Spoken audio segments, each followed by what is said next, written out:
ప్రేరితంగా ప్రభును రక్షకుడైన యేసుక్రీస్తు మహిమగల నామమునకు స్తోత్రములు. మీ అందరికీ కూడా వందనాలండి. దేవాది దేవుడిని కనపరుస్తూ ఆయన ఇచ్చిన వాక్యాన్ని అందుకొని ఆ సర్వోన్నతుని చేత ఆశీర్వదించబడదాం. దేవుడు ఈరోజు మనకు అనుగ్రహించే వాక్యము, దేవుడు సెలవిస్తున్న మాట యెషయా గ్రంథము 2వ అధ్యాయము 11వ వచనమును దేవుడు ఈరోజు మనకు అనుగ్రహిస్తున్నారండి.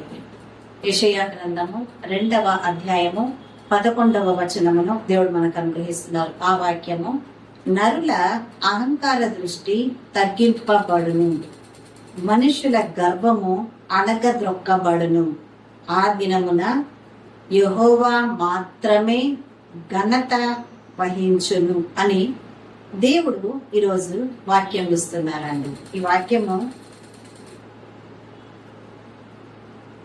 నరుల అహంకార దృష్టి తగ్గింపబడును, మనుషుల గర్వము అణగద్రొక్కబడును, ఆ దినమున యెహోవా మాత్రమే ఘనత నందను అని దేవుడు ఈ వాక్యం ద్వారా బయలుపరుస్తున్నారు. చదవబడిన ఈ వాక్యములో ఎవరి గురించి వ్రాయబడి ఉందండి?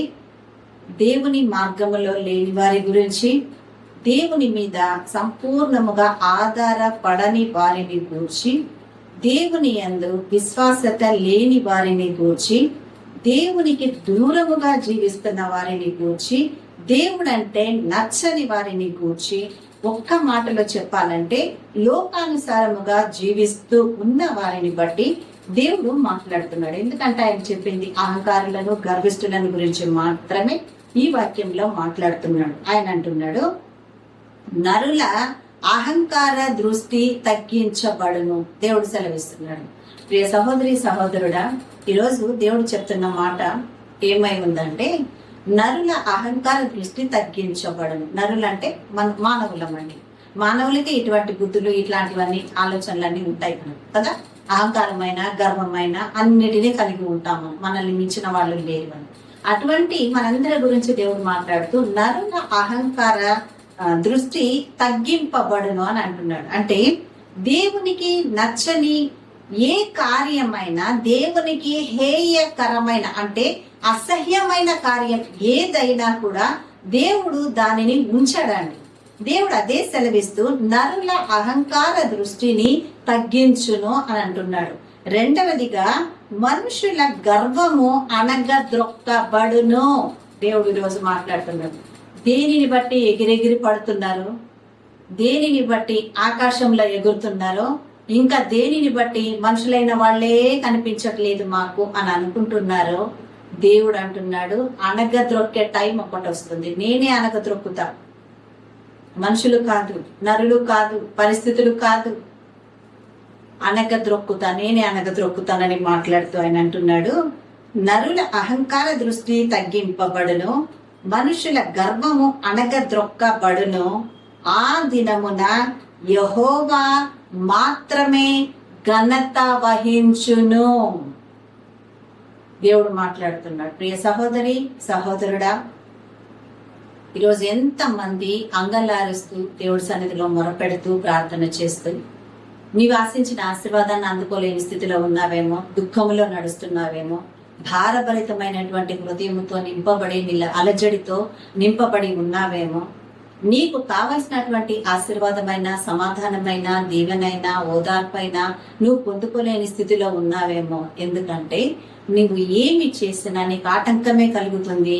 ఇంకా ఏది చెయ్యబోయినా నీకు ముందుకు కొనసాగలేని పరిస్థితి ఉంది అని అనుకుంటూ, నేను ఎవ్వరి ద్వారా కూడా ఆదరణ పొందుకోలేని స్థితిలో ఉన్నాను, ఎవ్వరికి నేను కావలసిన దానిగా, కావలసిన వాడిగా ఉండట్లేదు, నా ఈ పరిస్థితులు ఎందుకు, నేను ఎంత ప్రార్థన చేస్తున్నా నాకు ఫలితం రావట్లేదు, ఫలము రావట్లేదు, దేవుడు నా ప్రార్థన ఎందుకు లేట్ చేస్తున్నారో ఆలకించడానికని నువ్వు అనుకుంటున్నావా సహోదరి? ఈరోజు నువ్వు ఎంతమంది అహంకారుల చేత, ఇంకెంతమంది గర్విష్ఠుల చేత నువ్వు బాధింపబడుతున్నావో సహోదరి సహోదరుడా, ఈరోజు ఉదయ కాలంలోనే ఈ వాక్యం ఎంచుకొని నిన్ను ఆశీర్వదించడానికి, నీ జీవితంలోనికి రావడానికి ఇష్టపడుతూ నిన్ను ధైర్యపరచడానికి వచ్చి నీతో ఈ మాట మాట్లాడుతున్నాడు. ఎంతమంది నిన్ను ఎంత అహంకారతో దృష్టితో చూసినా, ఇంకెంత గర్వముతో విర్రవీగిపోతూ నిన్ను పాయింట్అవుట్ చేసి చూపిస్తున్నా నువ్వు భయపడాల్సిన అవసరం లేదు. ఎందుకంటే నీ పక్షంగా దేవుడు కదిలాడు. నీ పక్షంగా ఆ పరలోక తండ్రి అడుగు ముందుకు వేశాడు. నీ పక్షంగా యుద్ధం ఆయన చేసి విజయాన్ని నీకు ఇవ్వబోతున్నాడు. దేవుడు బలంగా మాట్లాడుతున్నాడు. ఈరోజు అహంకారులు అనుకోవచ్చు, గర్విష్ఠులు అనుకోవచ్చు, రేపటి దినంతో మాకేం పని ఉంది, మమ్మల్ని ఎవరు ఓడించే వాళ్ళు లేరు, మమ్మల్ని ఎవరు పడగొట్టే వాళ్ళు లేరు, మాకెవరు బుద్ధి చెప్పాల్సిన పని లేదు అని అనుకుంటూ విర్రవీగుచున్నారేమో. ఈరోజు దేవుడు కృంగిన నీతో మాట్లాడుతున్నాడు. బలము పొందుకోలేని స్థితిలో ఉన్న నీతో మాట్లాడుతున్నాడు. ఆదరణ లేని స్థితిలో దేవుని వైపు కళ్ళెత్తి చూసుకుంటూ కంటికి కన్నీరుగా నీవు బాధపడుతూ అంగలారుస్తున్నావేమో దేవుని దగ్గర. ప్రియ దేవుని బిడ్డ, ప్రియ దేవుని కుమారుడా, భయపడకండి. ఈరోజు దేవుడు మీ జీవితంలోనికి వచ్చి మిమ్మల్ని ఆశీర్వదిస్తూ ఈరోజు జవాబిస్తున్నాడు. ఆయన ఏం సెలవిస్తున్నాడు? నరుల అహంకార దృష్టిని ఆయన తగ్గిస్తాడంట. ఆ తర్వాత మనుషుల గర్వమును అరగద్రొక్కబడును అని అంటున్నాడు. ఎందుకు ఈ కార్యం చేస్తున్నాడంటే ఆయనకు నచ్చనిది ఆయన బిడ్డలైన వారిలో కానీ అన్యులైన వారిలో కానీ ఉంటే ఆయన చూస్తూ మాత్రం ఊరుకోడండి. ఎందుకంటే ఆయనకు రావాల్సిన మహిమ, ఘనత, ప్రభావములన్నీ అవన్నీ ఈ లోకానుసారముగా పొందుకొని అపవాదిని హెచ్చిస్తూ పాప మార్గంలో పడుతున్న నీ వైపునకు దేవుడు ఎలా చూడకుండా ఊరుకుంటాడు? నిన్నెలా మార్చకుండా ఊరుకుంటాడు? నిన్నెలా సరి చేయకుండా ఊరుకుంటాడు? ఈరోజు దేవుడు మాట్లాడుతూ బలపరుస్తున్నాడు. సహోదరి సహోదరులారా, ఈరోజు నువ్వు కారుస్తున్న కన్నీరు ఈరోజు ఆ గర్విష్ఠుల అహంకారమును అనగద్రొక్కబోతున్నది.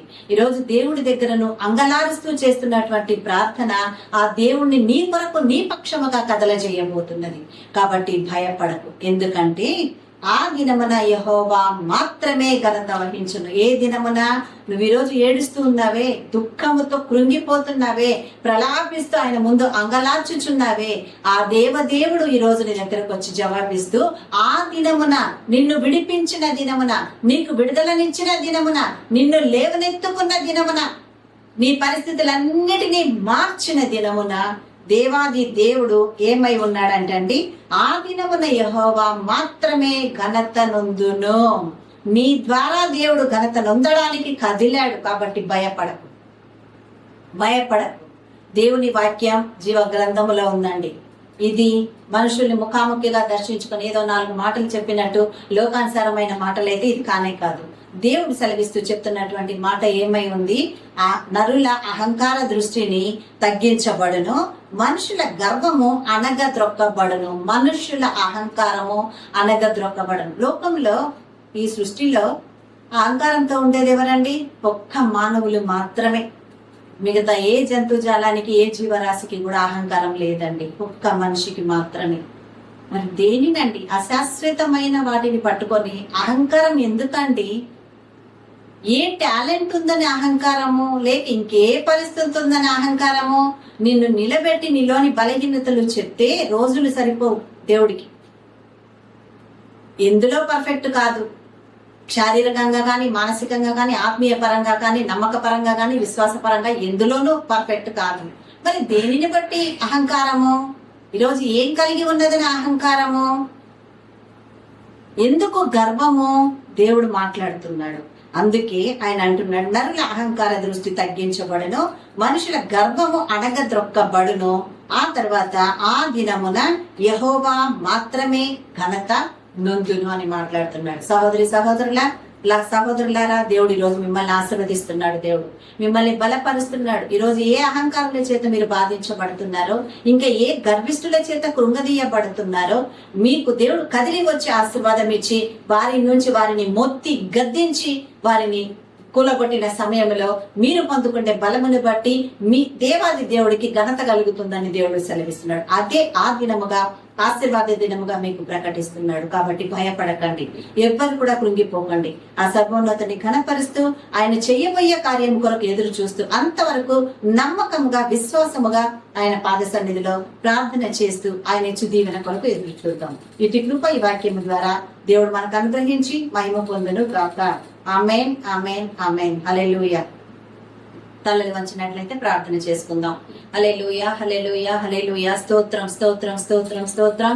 దేవా మీకు వందనాలు, స్తోత్రములు తండ్రి. స్తుతి పాత్రుడా, మహాగణుడా, సర్వోన్నతానికి స్తోత్రములు, కృతజ్ఞత వందనాలు ప్రభా. మమ్మల్ని ప్రేమించి నీ కృపలు ఆదరించి ఇచ్చిన మంచి వాక్యపు వాగ్దానమును బట్టి మీకు స్తోత్రములు తండ్రి. నా దేవ, అవునయ్యా, నరుల అహంకార దృష్టి తగ్గించబడను, గర్విష్ఠుల అహంకారము అనగద్రొక్కబడను అని నీవు సెలవిచ్చావు తండ్రి.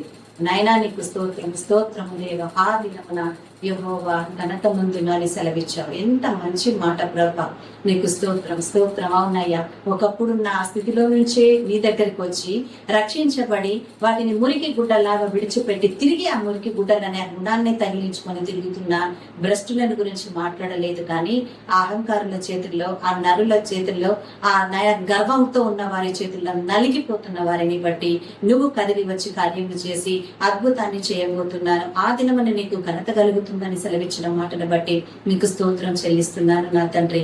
నా దేవా నీకు స్తోత్రములు. విన్న వాక్యాన్ని మాలో నీరు కట్టి పనింపజేసి విశ్వాస మార్గంలో మమ్మల్ని నడిపించమని ప్రార్థిస్తున్నాను తండ్రి. మీకే కృతజ్ఞతలు, వందనాలు చెల్లిస్తున్నాను ప్రభా. నా దేవ, యవన బిడ్డలను జ్ఞాపకం చేసుకునండి తండ్రి. అయ్యా, వారి యవన కాలంలో వారి కాడిని మోయడానికి, పరిశుద్ధ మార్గంలో జీవించడానికి, పాపాన్ని అసహించుకునే స్థితిలో వారు ఉండడానికి, నీ మీద ఆధారపడడానికి సహాయం చేసి ముందుకు నడిపించమని ప్రార్థిస్తున్నాను తండ్రి. నా దేవానికి వందనాలు. దైవజనులను, స్వార్థికులను, సేవకులను మీరు ఆశీర్వదించి మీ కృపల వర్ధిల్ల చేసి మీరు మహిమ పొందండి నా తండ్రి. మీకే కృతజ్ఞతలు, వందనాలు. వారి పరిచర్యలను మీరు దీవించండి అయ్యా. నీకు వందనాలు. ఏ బిడ్డలకైతే సంతానం లేక అంగలార్చుచున్నారు, గర్భఫలము యెహోవాను గ్రహించు బహుమానమని సెలవిచ్చిన ఈ మాట ప్రకారం వారి గర్భాలు తెరిచి ఆశీర్వదించమని ప్రార్థిస్తున్నాము మా తండ్రి. వివాహం కాని బిడ్డల కొరకు మొరపెడుతుండగా వివాహ జీవితాలను దయచేయండి నా యేసయ్య. నరుడు ఒంటరిగా ఉండడము ఇష్టము లేదు కనుకనే ప్రభా అయ్యా, అతనికి సహకారి అయిన నాయన నారిని అనుగ్రహించామని నీ వాక్యం ద్వారా సెలవిచ్చావు కదా తండ్రి. ఆ బిడ్డల జీవితాలకు కూడా తండ్రి చక్కటి వివాహ జీవితాలు వారికి అనుగ్రహించలాగున, అమర్చబడిలాగున మీరు దీవించండి. మీకే వందనాలు, మీకు కృతజ్ఞతలు, స్తోత్రములు ప్రభా. దేవా, ఈరోజు ఎవరైతే జన్మదినాలు జరుపుకుంటున్నారో, ఇంకెందరైతే వివాహ దినములు జరుపుకుంటున్నారో వారిని అందరినీ మీరు ఆశీర్వదించండి తండ్రి. ఎందుకంటే ఇచ్చిన ఈ దినము ఆశీర్వాదంగా మీ యొద్ద నుంచి పొంది ఉన్నారు కనుక గడిచిన సంవత్సరము కంటే ఇచ్చిన ఈ సంవత్సరం నుంచి ఇంకా అధికముగా నిన్ను హత్తుకుని జీవించే ఆశీర్వాదముల మార్గంలో స్థిరపరచమని ప్రార్థిస్తున్నానయ్యా. మీకే వందనాలు. మరొకసారి మీకు కృతజ్ఞత, స్తోత్రములు, స్తుతులు చెల్లిస్తూ మా ఈ ప్రార్థన అంతా నీ ఆశీర్వాదముగా మేమందరం నీ ద్వారా అడిగి పొంది ఉన్నాము మా తండ్రి. ఆమేన్, ఆమేన్, ఆమేన్. హల్లెలూయా. అందరికీ వందనాలండి. దేవాది దేవుడు చక్కటి వాక్యం ద్వారా ఈరోజు మనతో మాట్లాడి మనల్ని బలపరుచుకున్నాడు. ఆ మహోన్నతుని గణపరిచి ఆయనకు కృతజ్ఞతలు చెల్లించుకుందాం. ఈ వాక్యం ద్వారా ఆదరించబడి ఉన్నామని అనుకున్న వారందరూ కూడా ఈ వాక్యాన్ని ఇంకా అనేకులకు షేర్ చేయమని, ముఖ్యంగా ఈ ఛానల్ ని సబ్స్క్రైబ్ చేసుకుని దేవుని మహిమపరచమని మీ అందరినీ కోరుకుంటూ అందరికీ